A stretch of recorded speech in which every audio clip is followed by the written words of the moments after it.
everybody to this week's Bradford seminar. So the sort of the current sort of landscape, one of the aspects associated with climate change is, particularly with environmental justice, is this constellation of many different themes, right? So things like mapping, cumulative burden, public health, pollution, big data, social vulnerability. These are all coming together now that used to be focused on by different folks. And now some of the people that are becoming leaders in the area can put it all together, right? And so that's kind of one of the areas of expertise of our speaker this week. Dr. Grace T. Lewis, she's coming to us from Houston, Texas, where she works at the Environmental Defense Fund. She's been there for about 8 years. And she's an environmental epidemiologist, so brings a scientific training, but has a deep interest in working with communities from bottom up as well. And so bringing that together, sort of mapping and screening tools and data democratization. She's going to talk about that today with respect to the Climate Vulnerability Index. So please join me in welcoming Dr. Lewis. Yeah, thank you very much for having me today, and I'm really excited to talk to you about this. I am a data lover, and I'm very excited about this tool that we have created in collaboration with Texas A&M University, as well as some of our community partners across Texas, Illinois, and in New York, to lend their voices to creating a screening and mapping, environmental justice, climate justice screening and mapping tool. So I'm going to start for those of you, and of course you have our esteemed Ramon Cruz here, who used to work at the Environmental Defense Fund. For those of you who are not familiar with my organization, we take a very multidisciplinary approach to tackling tough environmental issues, and we believe in a vital earth for everyone. And so this is EDF's Equity and Environmental Justice Vision Statement. I guess I'll start off with the fact that we believe, or I believe, that everyone has an equal right to live in a neighborhood with clean air, clean soil, and clean water. But unfortunately, systemic, historical, racial, and economic segregation have marginalized African Americans, Hispanics, Asians, Native Americans, who often lack the political clout or scientific data to advocate effectively for themselves, which has resulted in the unequal distribution of hazardous waste sites, garbage dumps, incinerators, industrial facilities, highways, pollution sources in general located in these neighborhoods. Now, Houston in particular has played an important role in the environmental justice movement, and the father of environmental justice, Dr. Robert Bullard, began his seminal work in Houston by mapping landfills and garbage incinerators. In 1978 in Houston, African American homeowners in particular filed a class action lawsuit to block a garbage dump, also known as a sanitary landfill, in this suburban middle-income neighborhood called Whispering Pines.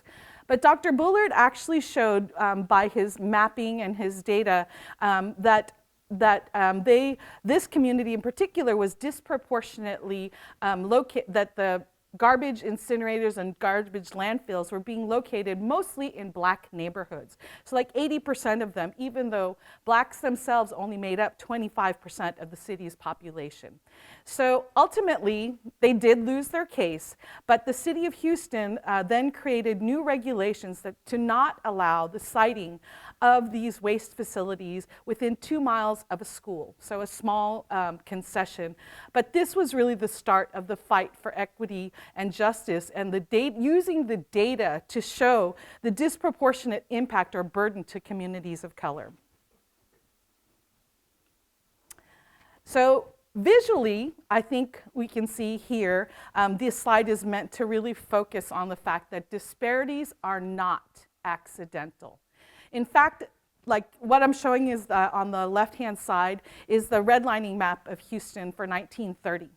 And I hope most of you know what redlining is, but it's that discriminatory historical policy which unfairly deemed Black and brown communities ineligible for federal mortgages and loans, resulting in decades of disinvestment and contributing to the conditions that generate and perpetuate systemic inequalities. So as a result of these low property values that result from not being able to get mortgages and funding, industrial waste sites and freeways were located in these communities of color, which created those multitude of environmental hazards that threaten the health and resilience of environmental justice communities in Houston and across the United States. So the legacy of redlining and segregation persists today, and it's evident in the maps of Houston. So you see, like on the top right, I've got the shape of Houston's inequity. And that's because what you can't see like underneath it, but like what that arrow is pointing to, it's like basically the dividing line between haves and have-nots. Those are, in the arrow are predominantly like non-minority communities that have deed restrictions. And so those have allowed those industrial facilities and such to not be aggregating there. And below is that map from ProPublica, which shows like on the east side, like the concentration of some of these facilities, in particular the cancer-causing ones on the right-hand side. So the importance of those historical policies is at the root and the practices of what has fostered segregation and resulted in environmental racism and the disparities that Black and brown communities have experienced for decades because of racist housing and infrastructure policies, racist unequal protection, unequal, I should say, enforcement of environmental laws, as well as labor market discrimination and a whole host of other, as you can see, conditions that have policies and practices that have contributed to the situation that has resulted in communities, fence-line communities in particular, who are often the first, the worst, and the most frequently impacted by these unjust environmental and health inequities and burdens that they're facing. But community leaders, especially the ones that we are working with in Houston, are not content with the status quo. And they're engaging with community and being involved in community science and advocacy to address legacy pollution. And now they're being involved because they recognize that what are the factors leading to this environmental justice are also leading to climate injustice. So this is really just my point for this slide is that the same factors, as I said, that are producing environmental justice issues are also those that are making communities susceptible to climate hazards. And for a lot of communities, they have, and they always will have, the resources to be able to take care of themselves. But for so many more, they do not. And that is where we are trying to make our data accessible and evident to others, because we need that intersectional understanding of vulnerability, a broader perspective or a definition of who is disadvantaged, who is vulnerable, and identifying what are those factors at the heart of that, because those are the drivers for future climate risk that we need to build more resilient and adaptable targeted strategies to help communities who are disadvantaged. And so here you can see I've got the evening temperatures on the heat map on the right. But on the left, these are the percentage of buildings that lack central air conditioning.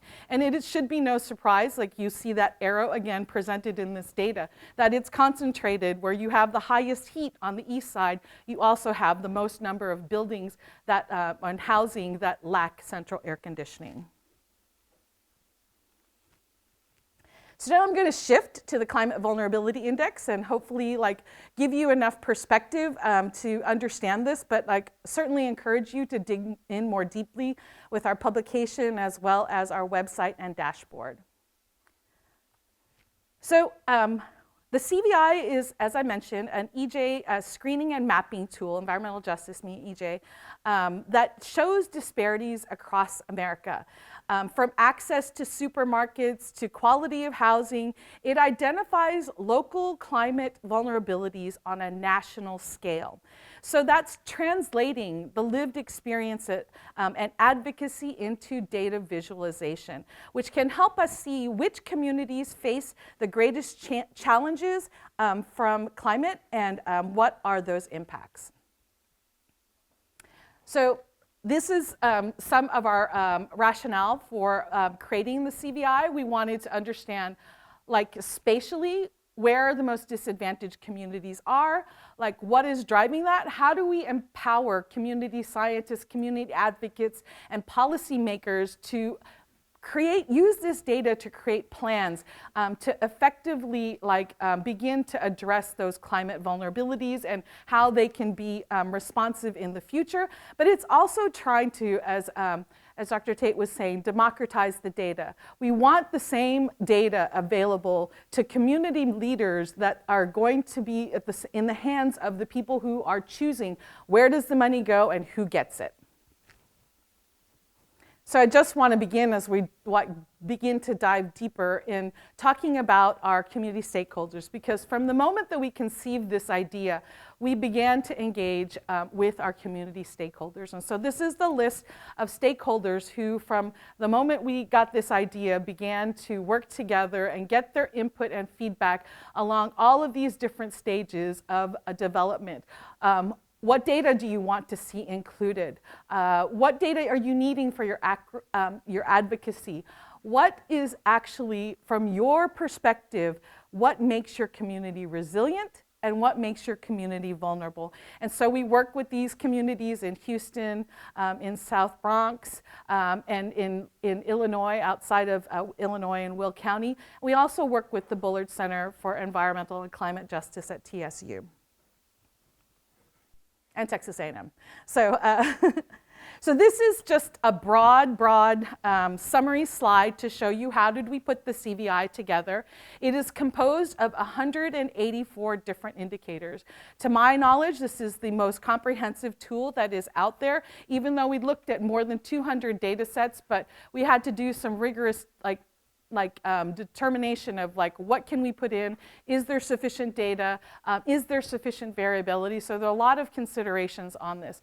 It is primarily existing publicly available data that is nationally consistent, meaning that it's available for all of the 73,000 plus census tracts across the 50 states and District of Columbia. And so that's neighborhood level, but not too far down like to the block or the block group level that the data, we have sufficient data, and it's stable estimates. And so if any of you are familiar with the census tract, it's approximately about 4,000 people in a census tract. So we went with this as our geographic unit, even though you can also look at the CVI score both at the county level as well as the state level, and you can look at census tracts and compare it to other census tracts within the state and within the EPA region, which is also the public health region. So there is some where we were missing data. We looked at how much of it was missing, and then we used a method of imputing by using the mean. So like if I was missing a couple of census tracts, I'd use the county mean and assign it to that, those few missing data pieces. And so you can look deeper into our paper to see how much missing data there was by indicator and get more information. And all of our data sources and what time period we use to collect the data is all publicly available, as well as the code that we use to modify the EPA's toxicologic prioritization index to be able to create the unitless index score. So you can see that flowchart on the left-hand side is basically our approach to how we put together 184 different indicators in order to create a unitless index score. And so that score is, as I will show you shortly, able to be visualized by domains and by subdomains and by different groupings. So this is just roughly how that is organized. We have some big domains, and we have some themes, and I'm actually going to quickly just kind of show you like how these are organized. And I'm not going to read every single one, even though I put all these slides in here, but if you want to dig in, they're here in the slides. But we have two main themes. And so the themes of community baseline, so those are the factors that really contribute to resilience within a community. And these are historical data. And so you can see the four different domains or main categories, and the parentheses is the number of indicators within each of those different domains. And then we have three climate change impacts, and these are the direct and indirect impacts of climate change. And so again, the number of there, and this is a mixture of both some historical data, but these are projections. So in a middle of the road 2050 scenario, this is the, what we are using here. And so just to give you a feel for like, when we talked to community members, they asked us specifically for certain types of data. That some of this comes from the CDC places, individual indicators like chronic diseases and chronic disease prevention, but they also wanted information about COVID in there.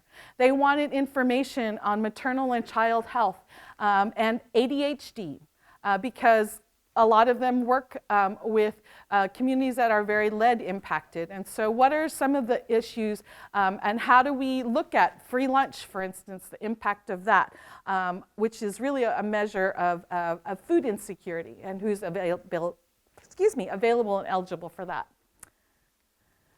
We have in social and economic here, and these categories, I know I don't really like the term minority, but these are from the categories, the main themes of the Social Vulnerability Index, and so we kept those same headers. But this is like different factors. So each, in the SVI, we took each indicator apart and made it its own indicator from these different themes, but we also added in things the community wanted: single-parent households, foster children, having a foreclosure risk, having no vehicles and gun violence. But they also wanted included like how do we quantify the presence of religious and civic organizations? Because they recognized that that was a factor for resilience, because so many of these organizations are serving their primary needs, like they're giving out food, they're giving out money after disasters, they're the ones on the front line who are really doing the in the weeds work. And so how do we quantify that? What about the homeless population? Because the unhoused are people that are still going to be in their community that need that help. Hate crimes, prison, undocumented populations, veterans populations, it was really important for them to have included. And so we looked at these vulnerable populations and the data they wanted, because this is what defines vulnerability for them, as well as factors that contribute to their overall resilience. This is our most populous domain. It's the environment domain, obviously. Like we have worked with the Office of Environmental Justice at the EPA from the very beginning. And so we've got a lot here on different types of pollution sources, from point sources to area sources, to looking at a modeled risk for different outcomes related to air toxics. But we also have here criteria pollutants using satellite data, because there are not enough air monitors out there. And so this gives us the perspective. We work with the NASA HACAS team to be able to look at all of that data for all across the United States, as well as understanding the impacts or the contribution of green infrastructure. This is unique to our CVI. We have infrastructure as a domain itself, because so much of us have realized, for instance, that the digital divide is real. For a lot of communities that we work with, EJ communities, they just have their cell phone. How do you get information in their hands, and how do you make it actionable when you don't have internet access? We've got things like voter turnout, public housing, money to go to that. Like, what is the housing affordability for people who rent their homes? Because we're really taking a holistic perspective. We have indicators here for food deserts. Every single one of our communities that we work with are they're a food desert. How do we think about the context of those infrastructure pieces to health and climate and environment, as well as these transportation and energy sources? Like, what is the cost of energy burden? If you don't have enough money to pay for your electricity bill, how are you going to be able to respond when your house is flooded? Where does that money come from?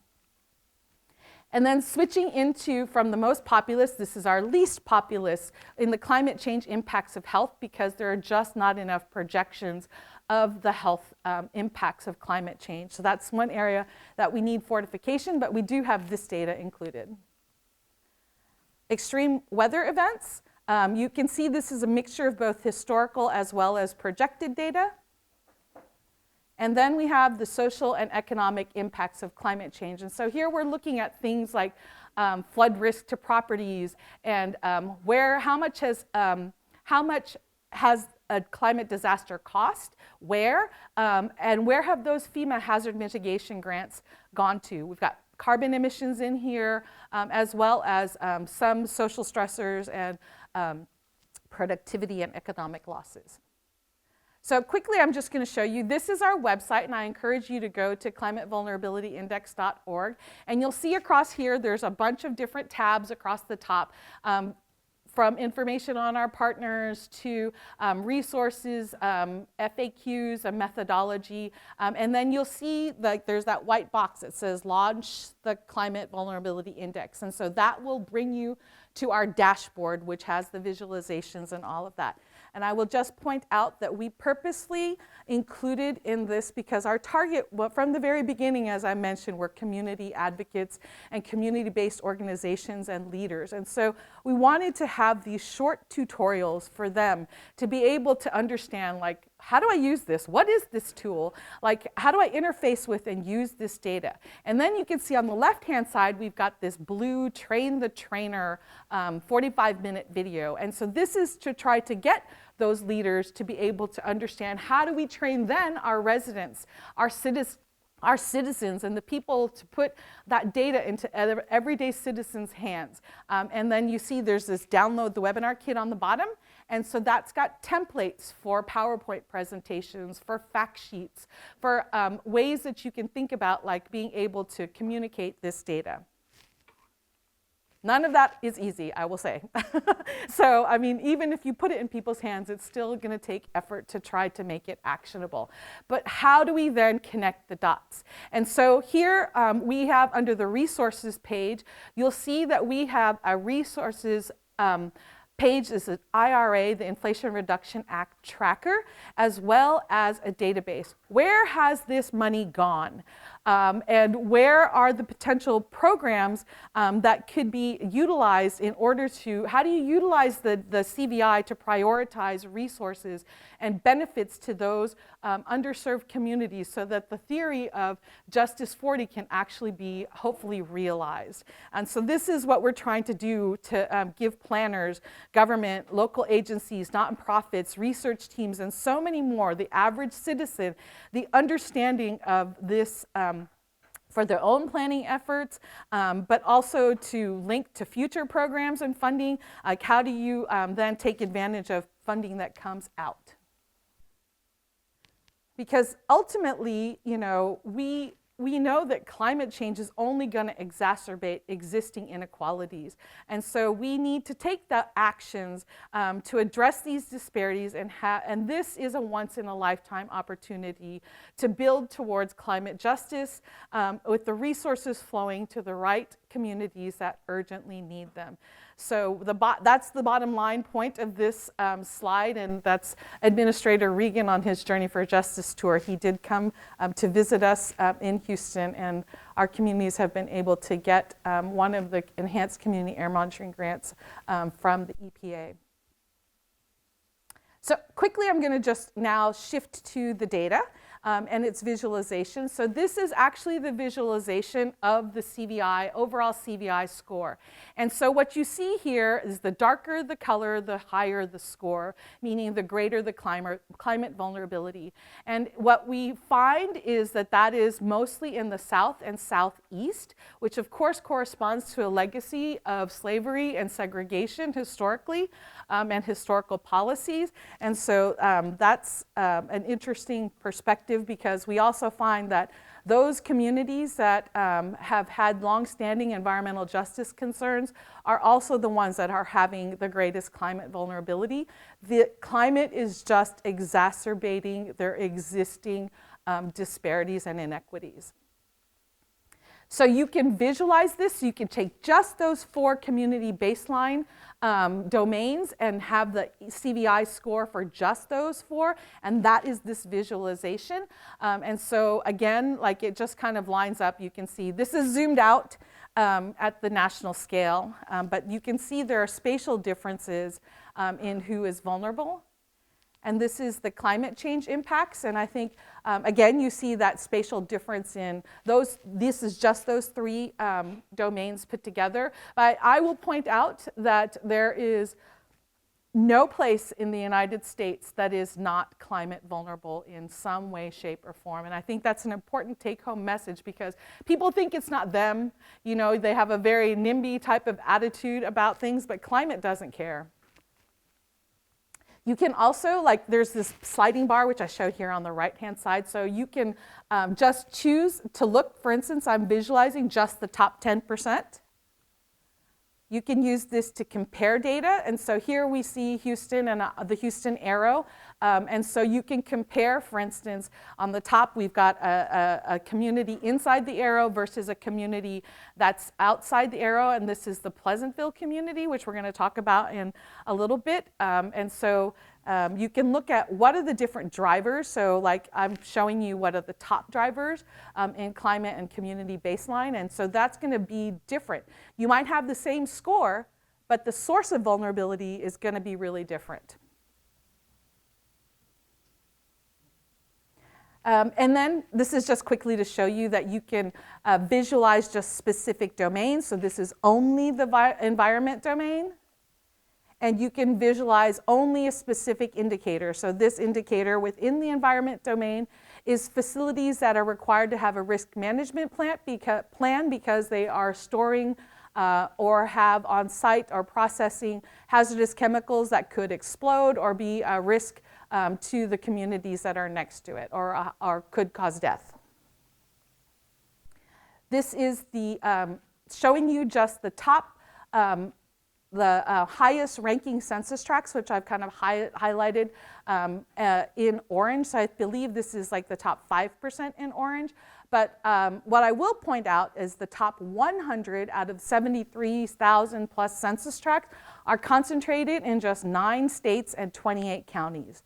And those are predominantly 87% of that top 100 are just these 4 states: Texas, Louisiana, Alabama, and Tennessee. And of course, many of them, as I mentioned, are EJ communities. So now I'm just going to show you my use cases by talking about 3 different contexts quickly, which is the Pleasantville community and some of the work that they've been doing. So we've been working with them since we began this effort at a regional level with the HGB and FireScreen, which was the precursor to our Climate Vulnerability Index. And so I'll share some examples with that and how they have been digging in on this data and trying to like plan and implement this using this, as well as our work with local governments and municipal planning organizations. So this is Pleasantville, and Pleasantville just happens to rank number 26 out of 73,000 plus census tracts across the United States. It is the 0.1%. And so what is driving that? So you can take a look. I've summarized here how it ranks for community baseline, as well as in comparison to those 73,000 census tracts. And so you can do these, create these summary tables using that data also, and try to understand like what is driving it. It's pretty much every single one of those community baseline different domains, as well as the addition of extreme weather events and social and economic impacts of climate change. And so when you go, like you can see it'll list what are the top drivers. It's environmental transportation sources, it's pollution sources, it's chronic diseases. You can see they rank in the 99th, 99th, and 98th percentile respectively. And then on the right of that, you can see its rank in the state of Texas. And then flooding, even though that domain, you can see here in extreme weather events, they're only in the top 10%, but flooding, they're in the 99th percentile just for that particular subdomain of data. And so you can then, I'm showing you here, like how you gather those data points that I'm putting in that table. But I'm also going to illustrate to you, so each of these are the different 4 community baseline domains, and then these are the highest ranking subdomains, and so you can see the subdomain has got a percentile score for you to be able to dig in on that and what's driving that, so you can really see the differences. And then I'm just going to show you, you go into that subdomain, you can go even deeper and see each of the different indicators. You can visualize that. So I'm just going to summarize in these next few slides what's happening. They are a port community. They're located 2 miles from the Port of Houston. Traffic, they're hemmed in by 2 major freeways and then the port on the other side, the ship channel. So they're really isolated, but they have had an explosion of warehouses and heavy-duty vehicles and industrial facilities. They're next to the Anheuser-Busch facility, which is producing and distributing beer. I think it's one of the second largest one in the state of Texas. But they also, because of their proximity to the port and the Houston Ship Channel, are just miles away from a bevy of different industrial facilities that are releasing toxic chemicals into their environment. And so you have risk from that, from the air pollution and the health effects, as well as a lack of green infrastructure and their built environment. In infrastructure, some of the things that are a threat to them, housing and public infrastructure. And even though the first Black person who was elected to city council at the city of Houston is from Pleasantville and they're very engaged, voter turnout is still an issue for them. So how do you elect people who are going to have your same vision, same priorities for environmental and climate justice? It's an issue for many communities, as well as the traffic and active transportation, energy and housing costs, the digital divide, and they are a food desert, which we will see something about in a minute. This is, of course, they have a lot of air pollution, and so you see chronic disease prevalence or rates of how many people are affected are in line with some of those that we know have been associated with different air pollution exposures, such as cardiovascular, respiratory, heart disease, cancers, and diabetes. There's a lack of screening if you can get to access, because a lack of access to hospitals as well as a clinic. You have to take 2 or 3 buses to get to the medical center from this community. How are you going to do that? And so we don't see a lot of screening. We don't have a lot of people who have health insurance here. It's like 40% don't have health insurance. And so there's also food insecurity as well as infant and child mortality indicators. And this is baseline social and economic stressors, such as unemployment, poverty, et cetera, education, violent crimes.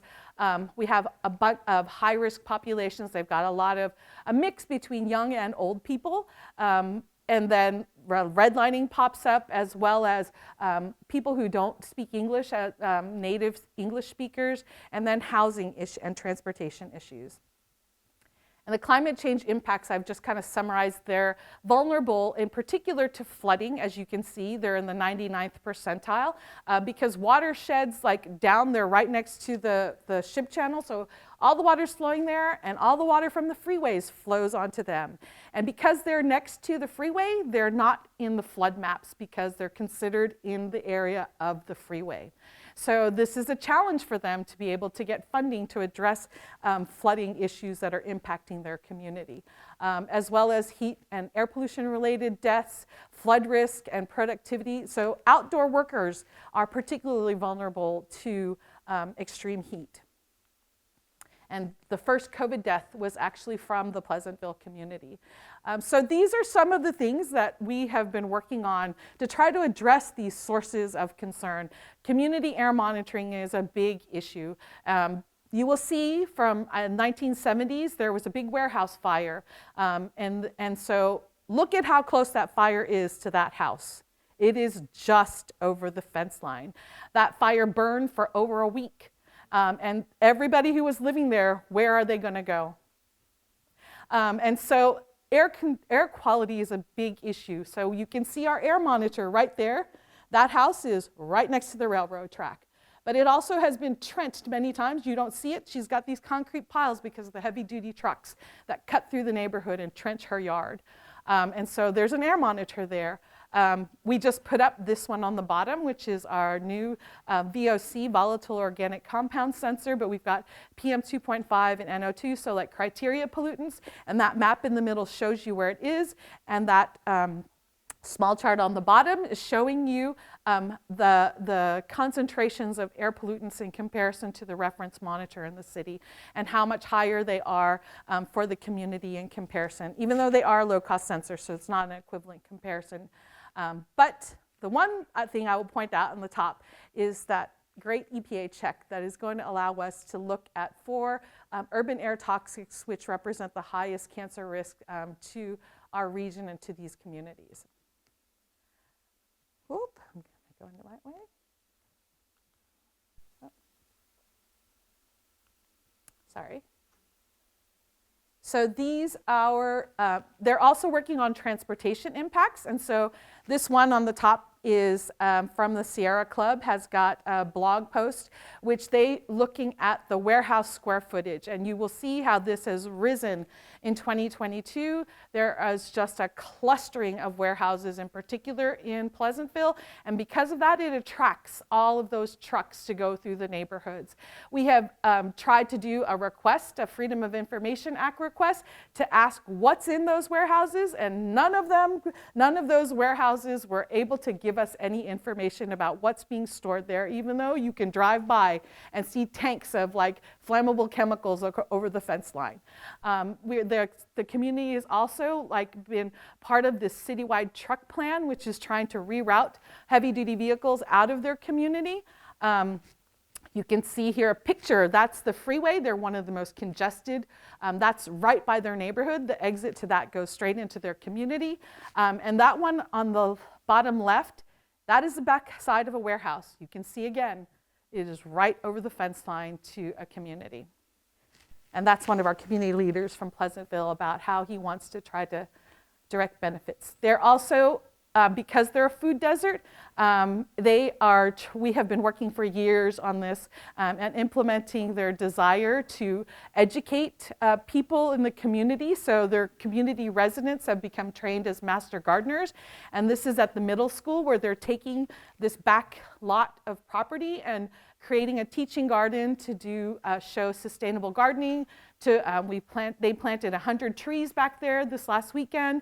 They're planting fruit trees, vegetable gardens. We're going to have a rain garden to address a nature-based solution to show how you can address flooding. There's going to be like prairie grasses also, and we're going to put that air monitor, we're going to move it into the garden so that you can also look at the air quality. So this is an ongoing effort that they created as part of their EJ Climate Action Plan that has been taking years to realize.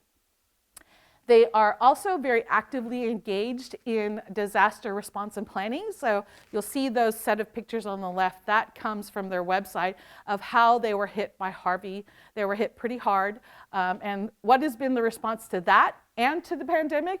They have been working with Target Hunger and the food bank to distribute food and water to their community. But we also, as part of our data to action work, have done a community survey to look at disaster preparedness and response and health outcomes associated with that so that we could then plan better to serve the needs of the community.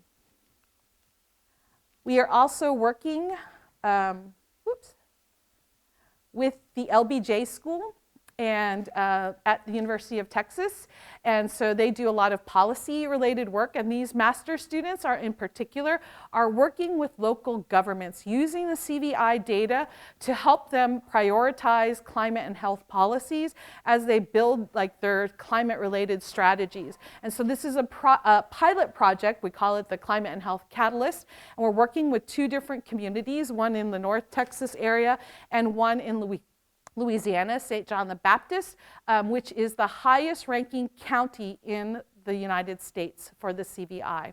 And it's supposed to then address, like try to bring equity in health and climate into their space. And so this is some of the questions that they kind of focused on asking about, like, you know, understanding impacts on their community, how do they use data to develop policies, what strategies are needed to help communities become more resilient and can consider health and equity in their work. And so this is kind of an approach that they have been taking to like having a mixed methods approach of using both literature reviews and as well as interviews, like structured interviews, and then integrating the CVI to look at those sources of vulnerability. And so this is just like, for instance, an example of one of their findings, and I will ask you not to share it out because this is their paper that they're still working on for their thesis. So that this is an example of how extremely vulnerable they are, how they rank using the CVI, so that's directly from the CVI, and how you need targeted interventions to mitigate adverse effects of climate change, environment, and the economy. So now, last set of example is our work with municipal planning organizations. And so the Texas A&M Transportation Institute, TTI, has also helped us create this tool. They gave us all of their transportation data, but they interface with MPOs, municipal planning organizations, which are the people who give the money out and decide what transportation projects get funded. And we know that the history of placing a freeway in a community has been so devastating. And where do you put your freeways and put your air pollution that comes with that, and all of the traffic and other things that impact communities. And so we're trying to like understand we tried to share with them, I should say, what can the CVI do? And we've worked with these like smaller, medium-sized MPOs in particular because they don't often have the data to put together these indicators so that they can use them for their policy, for applying for grants, or for thinking about consideration of what projects get funded, et cetera. So this is that tool. And so like you can see some of the definitions here and how you can really address transportation issues and grants and customize it. So that's one of the things they're doing. So here's an example of like equity, resilience, and carbon reduction strategies, because a lot of these MPOs just had funding for the carbon pollution reduction grants that they're supposed to address, as well as funding to reduce criteria pollutant and to get them into attainment, which we'll talk about in a minute. So these are just a couple of examples of indicators from the CVI that we share with them that could be useful in their planning. As well as they had some other ones that we have put in for Texas that all MPOs like need to include safety, and that's not included overall, but you can layer that in because you can overlay data. So here are some examples from Texarkana and El Paso of the issues that they're going to address. And so they applied, Texarkana, for instance, applied for this RAISE grant. And they're looking at like infrastructure as well as using the CVI to justify that. And then El Paso was using it for their Rider 7. So this is the example of that grant and like what they want to do, where they want to do it. What are the indicators that they, for instance, were using? And how do you use that in terms of criteria for the grant? And so like what are the buckets that it kind of hits in this? And so this is really just extrapolating the indicator, its use, and then how do you use it for these grant applications. And so like this is like an example of how you're doing that visualization from the CVI as well for this particular municipality. And then this last one is from El Paso, and so they're using the CVI for Rider 7, which is like in order to help them be in attainment with their non-attainment pollutants, air pollutants, that is. And so there's funding to certain like regions, like Houston has Rider 7 money because we've been on non-attainment for ozone. And so this is, El Paso is also, I think it's PM 2.5 for them. So there's the objectives, like for instance, and how do you compare these to current air monitoring that's already been installed? Here's an example of the indicators and how you can use that. And so you can see some of those factors that are considered. And then they're using this to think about, where are we going to put air monitors? Where do we need these? Like, how do you use all this data together to make these decisions? And so community resilience is not just about the community advocate, because a lot of times this Justice 40 money is going to local government. So how do you use this data to get local government to direct their funding to benefit the communities that need it the most? And that is really what we need. We can't just think about it's only community advocates, because that money is going to government. So that was the last example. This is our publication, which if you're interested in having a look at it, and that's my contact information.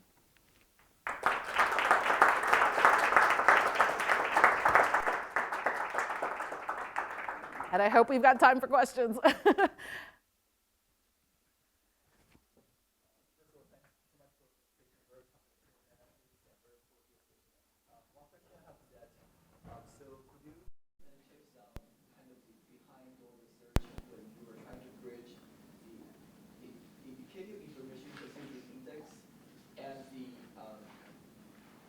policies like EPA policies, regulations, or the White House Justice 40 initiatives. Because I think what we're doing is kind of similar to our research. We're trying to come up with some information, but sometimes it's kind of hard to determine which variables we should use and which one is better, because each variable has their own bias and uncertainty. Yeah, thanks. Right, so I would say, just like anybody who's ever asked me, colleague alike, what is the objective of what you're trying to do? What is it that you want to show in terms of how are you going to use that data? But I would also say, in terms of just like I showed you in these last two, what could you choose from among the 184? But I would also suggest to you that this overall CVI score is an integration, a systems thinking approach to understanding disadvantage and cumulative vulnerability. This is the only tool that, that score gives you an understanding of a food desert or poverty or pollution sources and flooding all in one index score. It is meant for us to think holistically and take a systems approach to understanding that it's not just one factor. It's all of these factors combined that really make a community vulnerable. And I think that is a shift that people silo themselves and think we just need these transportation data. We don't care about anything else. But how do we really change our thinking in trying to have a more expansive view of what leads to that vulnerability? Because if you don't have the money because you have high energy bills or high rent, or you spend all your money on your car, how do you then respond to a particular disaster? Or how does a local government who's lost property taxes be able to address the needs of those people who are impacted when flooding has dropped their property values and they no longer have as many funds as they could have had to be able to implement services to the people who need it the most? So I would suggest that you, not you, but everybody, just think more holistically about what the CVI represents in terms of cumulative vulnerability. And to be clear, it is not risk. It is a screening and mapping tool. And so what I have always said is this is an opportunity for you to start a conversation. For you to say, this is federal data, or this is local data. What's going on here that my community is experiencing X and this community is experiencing Y. Like, how do we change that narrative, and how do you get more involved with your elected officials, your public health, your local pollution control services, you know, your county commissioners, everybody? I think you were next, and then you. Thank you for the talk. I really appreciate that you're framing this vulnerability conversation as part of a broad process that you see really intersectional. And I'd like to drill down a little bit more on some of the ways you're thinking about intersectionality in this context. So you put up a whole bunch of these different potential axes of disadvantage.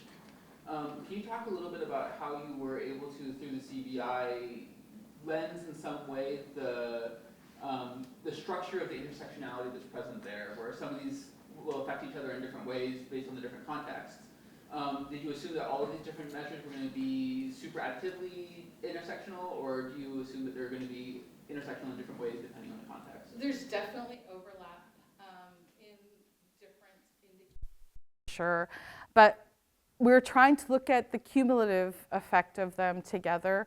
But we have been applying for funding to try to disentangle some of that and look at what are those leading drivers. Is it just a small subset of indicators? What is the collinearity, like that type of thing? And we just need more funding to be able to do this. I think that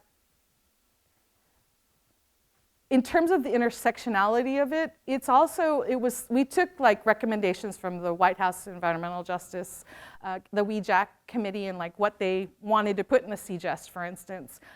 Tried to get as many of those as possible, but we also listened to our community members, and that was their role in saying, like, this makes our community vulnerable. This is what we need for resilience. We tried to get as many of them as we could. And that's why I say, like, we tried to be more expansive in our defining what disadvantage is and what is the intersection of that. And to be fair, like, yeah, there might be some overlap, but that's okay. I think it's a screening and mapping tool as opposed to a risk assessment tool. And it's also cross-sectional. So it's not real-time data. Like, some of this data has needed to be updated. We focused on 2017 to 2019 because that was pre-pandemic. At the time we were putting this together, we knew the census and other data sources were having pandemic-related anomalies, and we wanted to avoid that. And so we are also looking for funding because we want to continue to like iterate on this tool. We've already got a laundry list of things we want to include, and certainly if you've got some that are available, and it has to be on a national scale, even though you can overlay your local data, and you should. We have it now as point data, but one of the things I've wanted from the beginning but just didn't make the cut was to put polygons in there. So you can overlay polygons of data in addition to the point data. It's her next, and then you. That was somewhat similar to today's one, but you were talking about use cases for CBI and examples, and I think of a lot of those as like downstream from the community or this, whatever kind of entity we're giving examples of. But I wanted to ask about more upstream to federal grants, and how you think that communities can use the CBI in their application process for federal grants, and then what more explicitly what the relationship would be with looking at CGEST or some of these other tools that are coming out. We did do a comparison of CGEST, the first iteration, just to see how much overlap there was. There was a great overlap, actually. The top 1%, 5%. The top 10% was like only in the like high 80s, the overlap. But that's because CGEST has a lot fewer number of indicators, and they use a threshold, whereas we use this ranking. So there's a little bit of not direct comparison, but and things that, like I was talking to Dr. Tate about, like the CGEST wasn't allowed to include race, and that is a fundamental thing that so many EJ communities and us have, like, that's just not, you have to include it. But so I know that other efforts have been put in play to like try to incorporate some of that, but the government is relying on CGEST as their tool. So I think that like the real difference is that you have more data in the CBI. just because that's what you have to rely on in terms of the governments for the scoring and rationalization, it doesn't mean that you can't bring in the CVI data. And so like you can see, like Texarkana, for instance, used both the CGEST and EJ screen, DOT data, and they used the CVI for further justification of why it was important for that grant to go to that particular area. So I think it's like, it's not an or, but it's an and. Mm-hmm. Yeah, thank you so much for the presentation. It's a really cool, actually very impactful tool. My question was just like in those conversations with community members, I'm sure there's a laundry list of other factors that they wanted that you just don't have national data for. Yeah. It's like if you had to, prioritize, or if you had to advise, federal government, like invest more monitoring in X, Y, or Z, like what would be the next kind of tranche of indicators or data that you'd love to have? I would love to have of health impacts from climate. That was so missing. There's also not enough tribal data for like, Native American data. That's a challenge, but that is such a really vulnerable group that is not being represented. Like, we've got one indicator for them, and I wish we had more. But there are issues with how do you get that for all of their nations and put that on a national scale. What does that look like? I don't even think for them, like, I don't know how they do that. There's a need for water data. Water data is a huge hole that needs to be filled because there are like issues of national security, and so therefore they don't allow you to link up certain types of data and to access certain types of data, and so we don't have enough data on water, and that's like was really glaring in this effort to try to put that together. Those are just some. Maternal and child health, another one. Inconsistent reporting standards for public health data. And public health data and health data in general has privacy issues.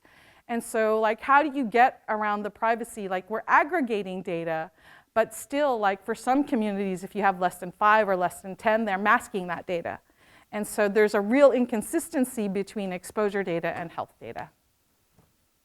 I think we're out of time. Looks like we're about time. Let's give Dr. Lewis another round of applause and thank you for being here.